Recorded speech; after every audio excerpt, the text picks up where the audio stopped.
জয় মা দক্ষিণা কালী।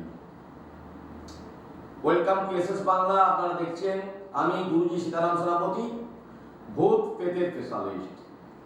ভূত কোথায় আছে সেখানে খুঁজে যাচ্ছে সীতারাম সেনাপতি।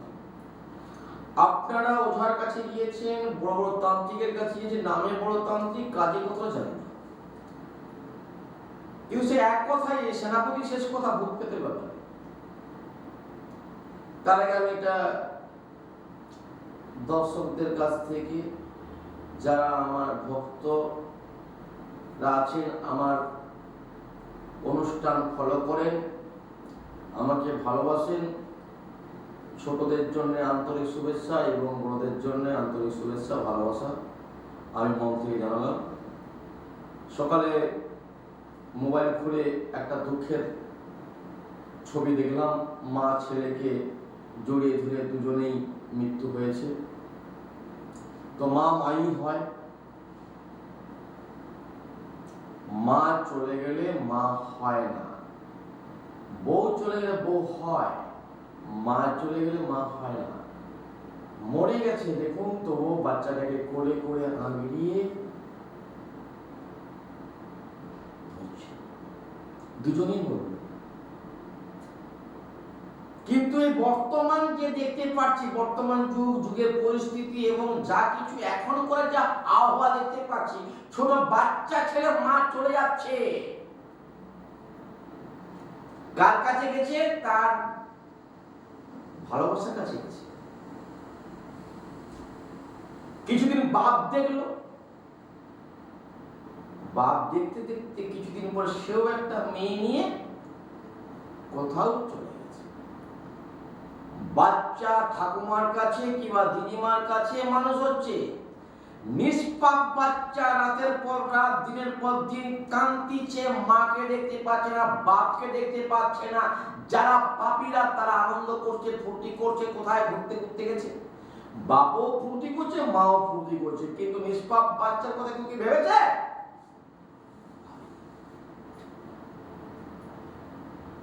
আমি তন্ত্র সাধক গুরুজি সীতারাম সেনাপতি, সবাই চেনে না। আমি আজকে নয়, 2001 থেকে প্রোগ্রাম করতেছি, প্রচুর হাজার হাজার ভক্ত আমার আছে। আমি ভূত প্রেতের স্পেশালিস্ট। দুঃখের বিষয় কথা, ভূত এখন কম হচ্ছে, এই জ্যান্ত মানুষে ধরছে বেশি। কার বউ পালিয়ে যাচ্ছে, কার মেয়ে পালিয়ে যাচ্ছে, কার বর পালিয়ে যাচ্ছে, কান্নাকাটি চলছে, এই সব নিয়ে কম বেশি ঝামেলা। শুধু লোকে বউ পাচ্ছে, ভূত আর তো হচ্ছে না, ভূত কম হচ্ছে। এদের অবস্থা দেখে ভূত চুপচাপ আছে। আর আপনারা কিছু অসাধু ব্যক্তিদের কাছে যাবেন, যে ভূত ছাড়িয়ে দিবে, পেট ছাড়িয়ে দিবে, ঝাঁটা জুতা যা পারে মারবে, ভূত ছাড়বে না। ভূত ছাড়ে কখন জানেন তো? রুগীটা কেন মার খেয়ে মারা যাবে, ওই কষ্টে ভূত ছেড়ে পালিয়ে যায়। যে যদি বাই চান্স মরে, তাহলে ভূতেদের অসম্মান হবে, ভূতে মেরে দিয়েছে ধরতে গিয়ে। ওদের ভূত ওদিকে ঘুরে ধরবে, যে তুই ওকে ধরলি, ওকে মারতে মারতে মেরে দিল, দোষটা তো।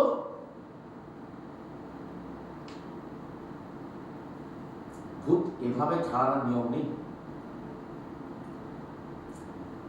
ভূত এভাবে ছাড়ানোর নিয়ম নেই। ঝাঁটা জুতা এসব মারতে লাগে না। ভূত যদি তন্ত্র শক্তি, তন্ত্র বিদ্যা কাছে থাকে, ভূত এমনি বুঝতে পেরে যাবে যে আমাকে এবার যেতে হবে, আমার রাস্তা আর কোথাও যাওয়ার জায়গা নেই, এর শরীরের মধ্যে আর বাসা বাঁধতে পারবো না, একে ধরতে পারবো না, এবার আমাকে চলে যেতে হবে। যে যাই কথা বলুন না কেন, গুরুজি সীতারাম সেনাপতির শেষ কথা, ভূত পেতে জব। আজ পর্যন্ত যত ভূতালি কেস আসছে, একটা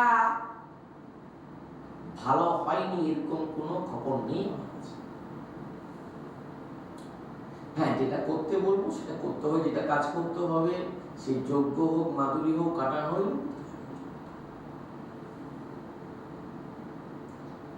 আপনারা মার্কেটে বুঝবেন কি করে যে কোনটা আসল কোনটা নকল? বোঝার ক্ষমতা আপনাদের নেই। কেন নেই? যখন আপনাকে বলবে 40,000 টাকা কোনো কাজের কথা, আপনি হাত জোড়ো করে বলবেন বাবা এত দিতে পারবো না, 5,000 টাকা দেবো। তখন বলে না 5,000 টাকা হবে না, 10,000 টাকা দে। লাস্টে দেখবেন 5,000 টাকাই আছে আসবে। তখনই বুঝে যাবেন যে এটা আসল লোক নয়, কারণ 40,000 টাকার কাজ কখনো 5,000 টাকা হয় না। তার মানে আপনার সে কাজটা করবে না, পারবে না, জানে না, কাজ সম্বন্ধে আইডিয়া নেই। আপনি একটা দোকানে গেছেন, কোনো একটা শপিং করেছেন, তো আপনি 50,000 টাকা শপিং করার পরে 5,000 টাকা দিয়ে নেবে কি? নিশ্চয়ই নেবে না। যেটা দরকার আপনাকে সেটা দিতে হবে, হয়তো কিছু ডিসকাউন্ট, হয়তো 1,000 টাকা কমিয়ে দিল, 500 টাকা কমিয়ে দিল, এটা হয় না। আপনি কি ভাবলেন? এখানে বুঝলেন কি না বুঝলেন যে লোকটা ভালো? আপনি এটা 5 টাকার পাথর দিয়েছে। আমার একটা অ্যাডভোকেট সাহেব আসছিল আমার কাছে, আমি নাম বলছি না এখানে, আমার খুব কাছের ভক্ত, হাইকোর্টের অ্যাডভোকেট। স্যার জ্যোতিষের কাছে গিয়েছে, 1,20,000 টাকা নিয়েছে একটা পাথর, সেটা একটা কাঁচের টুকরা। আমার সঙ্গে আমার পরিচয় হলো, আমাকে বললো যে গুরুজি আমার কাছে 1,20,000 টাকা নিয়েছে এটা, আর দেখুন তো না বলে এটা 5 টাকা দাও। তবে আমার কথা উনি বিশ্বাস করেনি, যে গুরুজি মনে হয় হিংসা করেই বলছে 5 টাকা দাও। তো অন্য জায়গায় যখন মেশিনে গিয়ে স্টেট করতে যায়, যখন মেশিনে যায় তখন কি করছে, টেস্ট করার সময় বলছে এটা তো কাঁচেরই টুকরা। ঠিকই বলছি, বলছি কি? আর ওই 1,20,000 টাকার যে পাথর যদি আপনাকে দেয়, আপনি যখন ওনাকে 10,000 টাকা দেবেন, বলবেন যে আমি কিস্তি দেবো, আমাকে একটু এভাবে করে দিতে হবে। হ্যাঁ ঠিক আছে, কোনো অসুবিধা নেই, তুই কিস্তিতেই দিবি, কি আছে, এখন 10,000 টাকা দিয়ে যেতে হবে। আগে ওটা তো 5 টাকার কথা, 10,000 টাকা দিয়ে দিয়েছে আপনাকে, তো লাভের লাভ নিয়ে দিয়েছি, সেটা আপনি দিলে না হলে একটু বোঝা যায় না।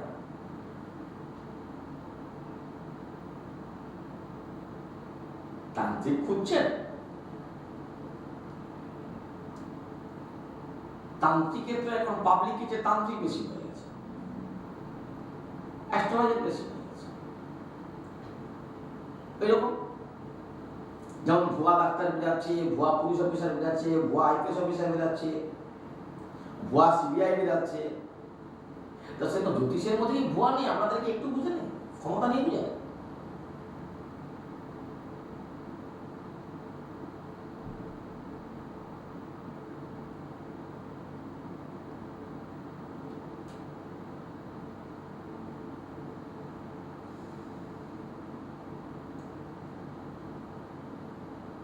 একটা কথা মনে রাখবেন,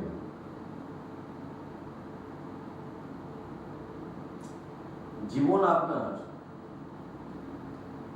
আপনি কিভাবে চলবেন সেটা আপনার ব্যক্তিগত ব্যাপার।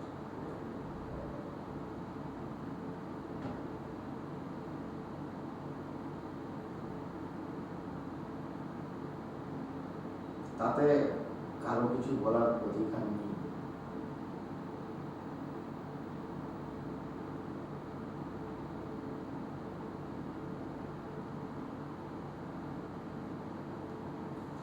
যদি কারো মৃত্যু থাকে,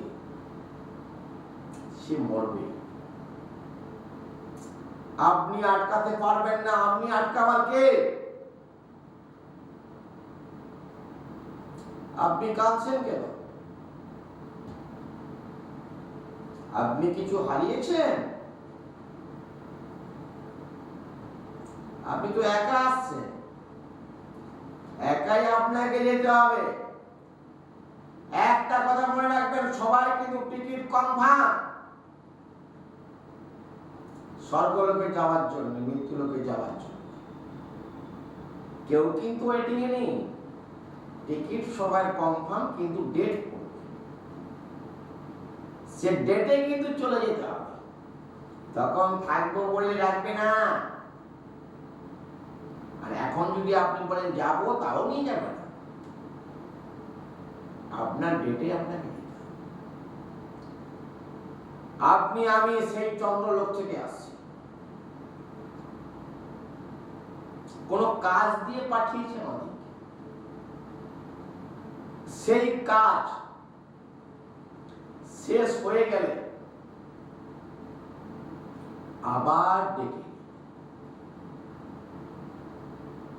অন্য কোথাও পাঠাবো। আপনি কাউকে মৃত্যুর হাত থেকে বাঁচাবেন বলছো? দেখবেন অনেক সময় ট্রেন লাইনে ঝাঁপ দিতে যায় অনেক মেয়ে ছেলে, কিছু লোক যদি দেখতে পায় তাকে আটকে দেয় ঝাঁপ দিতে না বলে, আবার বাড়িতে দিয়ে চলে আসে গিয়ে। কিছুদিন পরে দেখবেন, 15 দিন কি 1 মাস পরে দেখবেন ওই মেয়েটা ওইখানে আবার ঝাঁপ দিয়ে মরে গেছে। কারণ কি বলুন তো? এর একটা কারণ আছে। আপনারা তো জানেন Delhi road, Bombay road, Siliguri road, বিভিন্ন জায়গাতে যে রোডগুলো থাকে সেই রোডে এক একটা জায়গায় গাড়ি অ্যাক্সিডেন্ট হয়।